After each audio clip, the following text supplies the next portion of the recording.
ಲಲಿತಾ ಹೆಗಡೆ. ನಾನು ಭುವನೇಶ್ವರಿ ನಗರದಲ್ಲಿರೋದು, ಹೆಬ್ಬಾಳದ ಹತ್ರ. ನಾನು ಇವತ್ತು ನಿಮಗೆ ಮಾಚಿ ಪತ್ರೆ ತಂಬಳಿ ಮಾಡಿ ತೋರಿಸ್ತಾ ಇದ್ದೀನಿ. ನೋಡಿ, ಇದು ಮಾಚಿ ಪತ್ರೆ. ಇದಕ್ಕೆ ನಮ್ಮ ಕಡೆ ಮೆಣಸಿಕೊಡಿ ಅಂತಲೂ ಹೇಳ್ತಾರೆ. ಇದು ಒಂದು ಔಷಧೀಯ ಸಸ್ಯ. ಇದನ್ನು ಆಯುರ್ವೇದದಲ್ಲಿ ಔಷಧವಾಗಿ ಬಳಸ್ತಾರೆ ಅಂತ ಕೇಳಿದ್ದೀನಿ. ಮಗ್ವರ್ಟ್ ಅಂತ ಹೇಳ್ತಾರೆ ಇದಕ್ಕೆ ಇಂಗ್ಲೀಷ್ನಲ್ಲಿ. ಇದು ಪೌಡರ್ ಮಾರ್ಕೆಟ್ನಲ್ಲಿ ಆನ್ಲೈನಲ್ಲಿ ಸಿಗುತ್ತಂತೆ, ತುಂಬ ದುಬಾರಿ ಬೆಲೆಗೆ. ಇದು ನಾನು ಪಾಟಲ್ಲಿ ಬೆಳೆಸಿದ್ದೀನಿ ನಮ್ಮ ಮನೆಯಲ್ಲಿ. ಇದರದ್ದು ತಂಬಳಿ ಮಾಡ್ತೀನಿ ನಾನೀಗ. ಮೊದಲು ಸ್ವಲ್ಪ ಎಣ್ಣೆ ಹಾಕ್ತೀನಿ, 1/4 ಚಮಚದಷ್ಟು. 1/4 ಚಮಚದಷ್ಟು ಜೀರಿಗೆ ಹಾಕ್ತೀನಿ.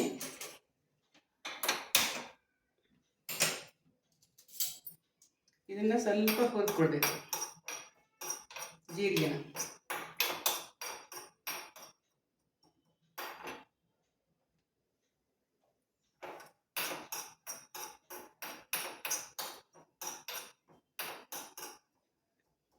ಈ ಸೊಪ್ಪನ್ನು ಡೈಜೆಷನ್ನಿಗೆ ಒಳ್ಳೆಯದು ಅಂತ ಔಷಧಿ ಮಾಡಿ ಕುಡಿತಾರೆ.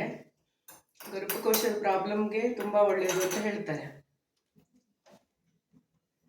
ಇದು ನಾನೊಂದು 1/2 ಲೀಟರ್ನಷ್ಟು ತಂಬಳಿ ಮಾಡ್ತೀನಿ. ಅದಕ್ಕೆ ಒಂದು 4 ಕುಡಿಯಷ್ಟು ಸಾಕು.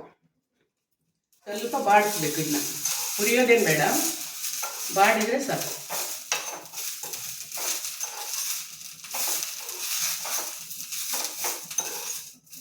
ಇದು ತುಂಬ ಒಳ್ಳೆ ಸ್ಟ್ರಾಂಗ್ ಪರಿಮಳ ಇರುತ್ತೆ. ಅದಕ್ಕೆ ತುಂಬ ಜಾಸ್ತಿ ಸೊಪ್ಪು ಹಾಕಬಾರ್ದು.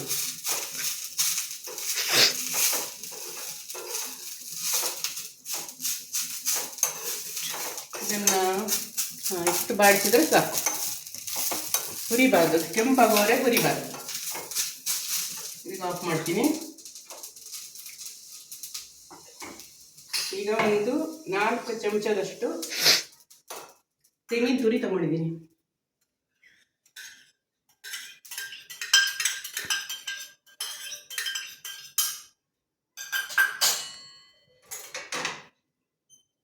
ಮತ್ತು ಇದು ಸೊಪ್ಪು.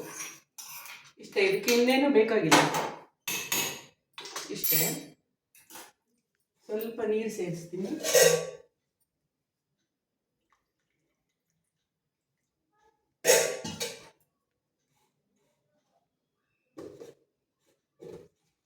ಈಗ ಇದನ್ನು ಮಿಕ್ಸಿ ಮಾಡ್ತೀನಿ.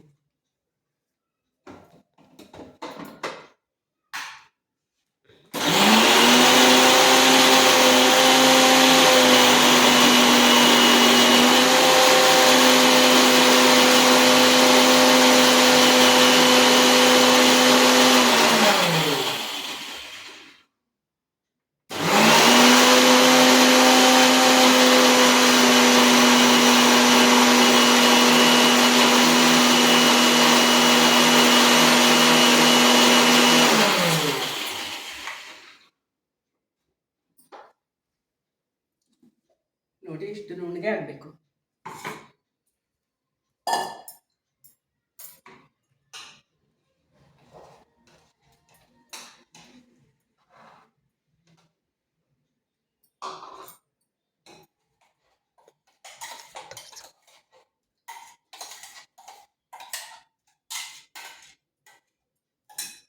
ಈಗ ಸ್ವಲ್ಪ ನೀರು ಸೇರಿಸಿ ಮಿಕ್ಸಿಗೆ ಜಸ್ಟ್ ಹಾಕ್ಕೊಂಡ್ಬಿಡೋಣ.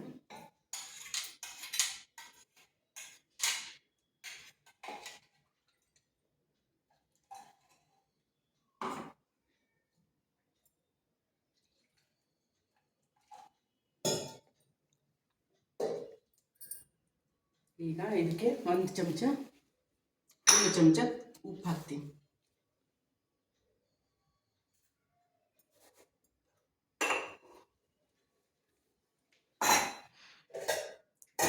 ಇದಕ್ಕೆ ಒಂದು 1/2 ಲೀಟರಷ್ಟು ಮಜ್ಜಿಗೆ ಸೇರಿಸ್ತೀನಿ.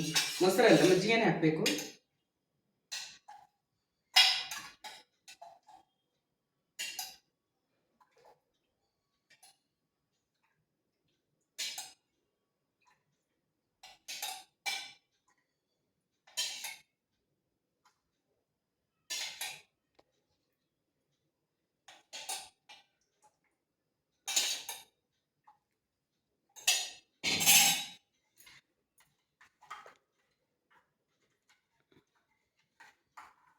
ನೋಡಿ ಇದು ಇಷ್ಟು ತೆಳ್ಳಗಿರಬೇಕು. ಇದನ್ನು ಕುಡಿಯೋದಕ್ಕೂ ಉಪಯೋಗಿಸ್ಬೋದು, ಅನ್ನಕ್ಕೂ ಉಪಯೋಗಿಸ್ಬೋದು.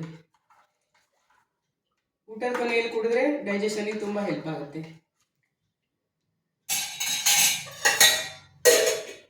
ಈಗ ಇದಕ್ಕೆ ಒಂದು ಒಗ್ಗರಣೆ ಮಾಡ್ತೀನಿ.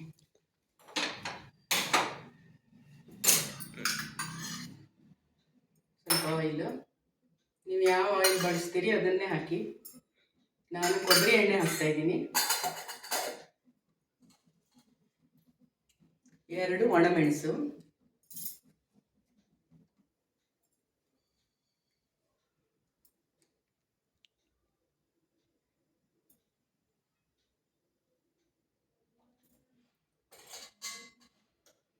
ಆಮೇಲೆ ಕಾಲು ಚಮಚ ಜೀರಿಗೆ, ಕಾಲು ಚಮಚ ಸಾಸಿವೆ, ಸಣ್ಣ ಚಮಚ ನೋಡಿ ಈ ಚಮಚದಲ್ಲಿ, ಆಯಿತಾ.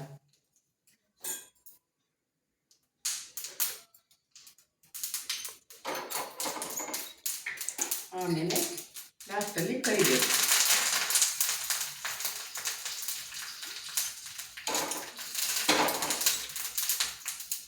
ಆಫ್ ಮಾಡ್ತೀನಿ.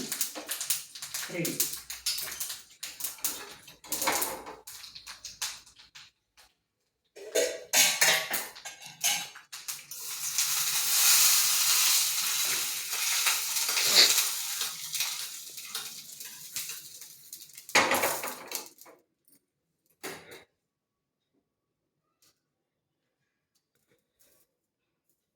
ನೋಡಿ ಮಾಚಿ ಪತ್ರ ತಂಬಳಿ ರೆಡಿ ಆಯಿತು.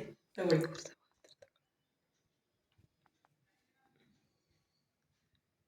ನೀವು ಒಮ್ಮೆ ಮಾಡಿ ಟ್ರೈ ಮಾಡಿ. ಇದು ಮಾರ್ಕೆಟ್ನಲ್ಲಿ ಸೊಪ್ಪು ಸಿಗೋದು ನಿಮಗೆ ಡೌಟು, ಆನ್ಲೈನಲ್ಲಿ ಬೀಜಗಳು ಸಿಗುತ್ತೆ. ಇಲ್ಲಾಂದರೆ ನೀವು ಸಿರ್ಸಿ ಸಿದ್ದಾಪುರ ಕಡೆ ಬೆಳೆಸಿರ್ತಾರೆ, ತಗೊಂಡು ಬನ್ನಿ.